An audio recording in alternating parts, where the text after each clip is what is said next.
Homelessness is about to get really real across the nation. Very sad. Dion, that is an amazing point. I just read an article today in California that they lifted that whole moratorium about not being able to kick people out for back rent, and it's about to get real nasty. And you're not lying, Dion. It's going to get real ugly because people, have just been kicking the can, not understanding what's going to happen. You know what I mean? So that's a great point. And it's going to be very sad. And the vultures are going to be out here. You see these big corporations pulling their resources together to buy all the properties. So if you own a property or you have family to own a property, hold your property. That is not investment advice. It's for educational and entertainment purposes only. Nothing we say on here is investment advice. But if you got some real estate, some land, hold it. Man, listen. So that post doesn't even touch on the student loan crisis. That amplifies the problem. Man, listen, you start adding all those things into the gumbo. Student loan debt, can't afford housing. Now we're about to have a big homeless problem. It's about to get real. It's about to get real crazy out here, yo. Yeah, the street's about to get flooded. Was just talking to someone saying we have not seen the fallout yet. No, we have not. Not even close. Yeah, not even close. All right, so saving is akin to watching paint dry. Yeah, I mean, now with that being said, we got to have some savings, but you're right. You can't have all savings. My brother is young, and he's just saving his money. I told him the other day he's actually losing money due to inflation. I had to explain it to him, encourage him to invest. Hopefully he listened to you, bro.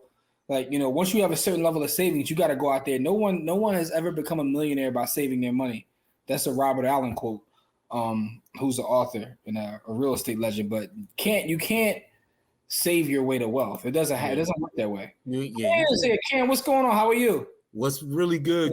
Tanisha's crazy. Got it. Bitcoin in the hood, drug dealers bank. Hey, I don't know nothing about that, bro. Your words nothing about that, bro. Yeah. All right. So that must be an interesting spot to be in. I'd imagine with you being a landlord and all. I'm not in that position, but I really have some mental conflicts. How do you reconcile? Great question. First thing is communication. So the crazy part about the whole pandemic, I mean, and obviously we're still in it.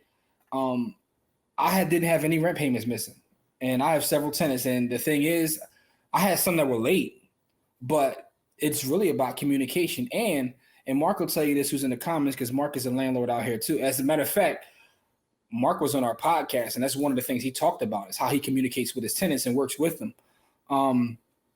You got to be upfront with folks, right? You got to be upfront with folks and talk to them and understand where they're coming from. If you show them respect, they'll respect you back. But a lot of it, though, through experience that I've learned, is when you're first putting a tenant into your property. One of the mistakes I made in the past was like rushing and not doing a thorough check in terms of putting a tenant in there. So it's kind of my fault, right? So if I have someone I can't communicate with, someone who's not paying, who is like, so, you know what I mean? Like, and I've had that, but it was my fault most of the time because I was trying to rush to get someone in because, again, you rehab a property and it's sitting there, it becomes an expense. You have carrying costs. And in the past, I would be in a rush to get rid of those carrying costs. So I would let especially Section 8, right? Here's the thing about Section 8. You still are supposed to run their credit, do a thorough background check, even though they're coming through the program. In the past, I didn't do that. I'm like, yo, I got guaranteed bread. Come through. Never worked out for me.